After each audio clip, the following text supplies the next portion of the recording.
हाय बच्चों, कैसे हो आप सब। आई होप आप अच्छे होंगे। तो बच्चों, आज हम 11th क्लास की फ़िज़िक्स के बारे में बात करने जा रहे हैं। 11th क्लास के अंदर हमारी जो फिज़िक्स की शुरुआत है वो किस प्रकार से कर रहे हैं हम। तो आपने 10th क्लास तक साइंस के बारे में पढ़ा होगा कि विज्ञान, तो उसी का जो अगला रूप है भौतिक विज्ञान के बारे में अध्ययन करेंगे। तो विज्ञान के बारे में एक बार थोड़ा बता देता हूँ कि विज्ञान क्या होता है। तो आपने 10th क्लास तक पढ़ा है कि विशेष प्लस ज्ञान से ही मिलकर क्या हुआ है, विज्ञान बना है।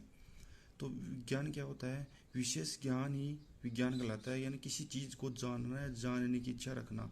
जैसे कोई भी चीज़ हो, जैसे ये एक पेन है, तो ये पेन किस प्रकार से बना, इस चीज़ को जानने की इच्छा रखना ही क्या है, विज्ञान है। अब इसका अगला रूप आ गया हमारा भौतिक विज्ञान, जिसका हम इंग्लिश में बोलते हैं फिजिक्स। कि विज्ञान से जब विद्यार्थी संतुष्ट नहीं हुआ तो उसके मन में इतना जान के संतुष्ट नहीं हुआ कि ये विज्ञान जो ये पेन है ये किस कैसे बना। उसकी इच्छा और जागृत हुई कि इसके अंदर क्या क्या मटेरियल यूज हुआ और ये इस प्रकार से ही क्यों बना। इस प्रकार के अनेक क्वेश्चन दिमाग में आने लगे। तो इसको जानने के लिए इस अगला एक अलग प्रकार से विज्ञान की उत्पत्ति हुई, उसको नाम दे दिया हम भौतिक विज्ञान, जिसको हम इंग्लिश में बोलते हैं फिजिक्स।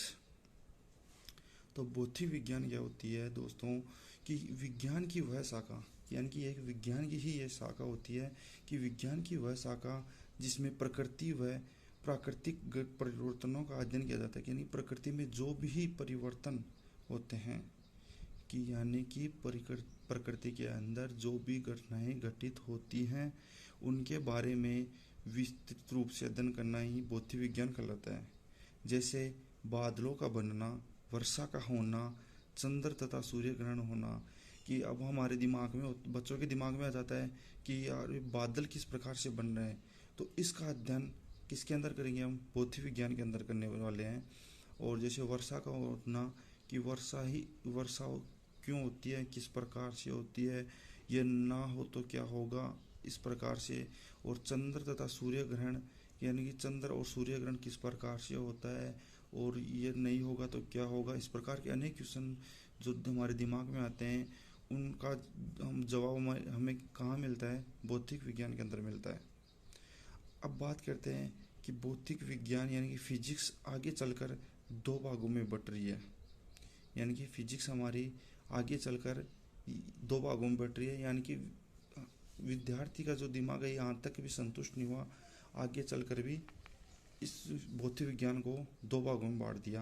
यानी कि लगभग 1900 सन 1900 के अंदर इसका इसका एक भाग में बांटा चिरसम्मत भौतिकी और दूसरा है आधुनिक भौतिकी, यानी क्लासिकल फिजिक्स और मॉडर्न फिजिक्स।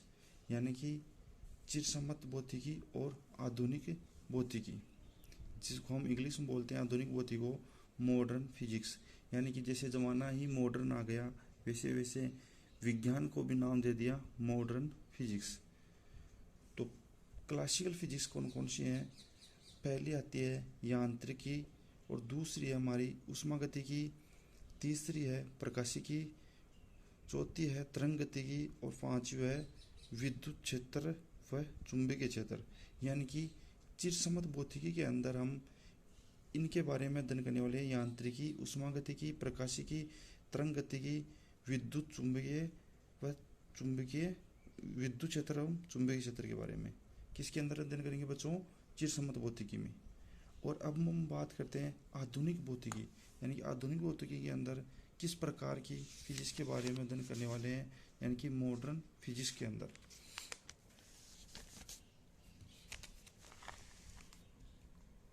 तो ये आ गई हमारी मॉडर्न फिजिक्स। इसके अंदर हम बात करने वाले हैं परमाणु भौतिकी, नाभिकीय भौतिकी, कण क्वांटम भौतिकी, सापेक्षिकता भौतिकी, ठोस अवस्था भौतिकी और प्लाज्मा भौतिकी। इनके बारे में हम अध्ययन करने वाले हैं किसके अंदर, मॉडर्न फिजिक्स के अंदर, यानी कि आधुनिक भौतिकी के अंदर।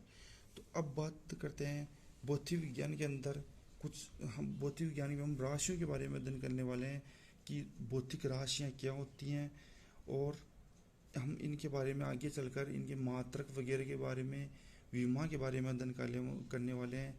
तो सबसे पहले हम बात करते हैं कि भौतिक राशियाँ होती क्या हैं। तो इसकी डेफिनेशन क्या हो जाएगी, वे राशियाँ जिनका मापन किया जा सके भौतिक राशियाँ कहलाती है। कि जिस प्रकार से ये इस पेन की लंबाई कितनी है, तो इसको नापना ही क्या कहलाती है, भौतिक राशि कहलाती है। यानी कि इस पेन की जब हमें लंबाई पता हो जाए तो वह क्या कहलाती है, भौतिक राशि कहलाती है। कि वे राशि है जिनका मापन किया जा सके। यदि हम मापन कर सकें तो यह क्या कहलाएगी, भौतिक राशि कहलाएगी। जैसे द्रव्यमान, जिसका हम आराम से माप सकते हैं कि जैसे किसी बर्तन के अंदर कितना द्रव्यमान भरा हुआ, उसका हम मापन आराम से कर सकते हैं। लंबाई, जैसे मैंने आपको बताया कि इस पेन की हम लंबाई मापना चाहें तो आराम से माप सकते हैं। समय को भी हम बता सकते हैं कि किसी कार्य को करने में कितना क्या समय लग रहा है, इसको भी हम माप सकते हैं। तो ये हो गई हमारी भौतिक राशियाँ, कि वे राशियाँ जिनका मापन किया जा सके भौतिक राशियाँ कहलाती हैं। अब भौतिक राशियों के प्रकारों के बारे में अध्ययन करने वाले हैं कि भौतिक राशियाँ कितनी प्रकार की होती हैं। तो बच्चों ध्यान से रखना, भौतिक राशियाँ 3 प्रकार की होती हैं, यानी कि 3 टाइप। तो हम यहाँ अध्ययन करेंगे 2 टाइप के बारे में। लेकिन एक बार आपको बता देता हूँ कि 3 प्रकार की कौन कौन सी भौतिक राशियाँ हैं। मूल भौतिक राशि, पूरक राशियाँ, व्युत्पन्न राशियाँ। तो मूल भौतिक राशियाँ कौन सी होती हैं और व्युत्पन्न भौतिक राशियाँ कौन सी होती हैं और पूरक राशियाँ कौन सी होती हैं। तो मूल भौतिक राशियाँ वे राशियाँ जो अन्य राशियों पर निर्भर नहीं करती। कि इन राशियों का जैसे लंबाई, द्रव्यमान, समय, इन राशियों का हम जब मापन करेंगे तो ये अन्य राशियों के ऊपर निर्भर नहीं करेंगी। जैसे ये पेन की लंबाई है, तो ये लंबाई फिक्स है कि हाँ इसकी इतनी लंबाई होगी, ये किसी अन्य राशि के ऊपर डिपेंड नहीं करती। तो मूल राशियाँ कौन सी होती हैं, कि वे राशियाँ जो अन्य राशियों पर निर्भर नहीं करती, यानी कि वो खुद अपने आप सब कुछ कर लेती है, वो अन्य राशियों के ऊपर निर्भर नहीं करती है। अब व्युत्पन्न भौतिक राशियाँ, वे भौतिक राशियाँ जो अन्य राशियों पर निर्भर करती है। वे राशियाँ यानी कि मूल भौतिक राशि तो कौन सी होती है, जो अन्य राशियों पर निर्भर नहीं करती।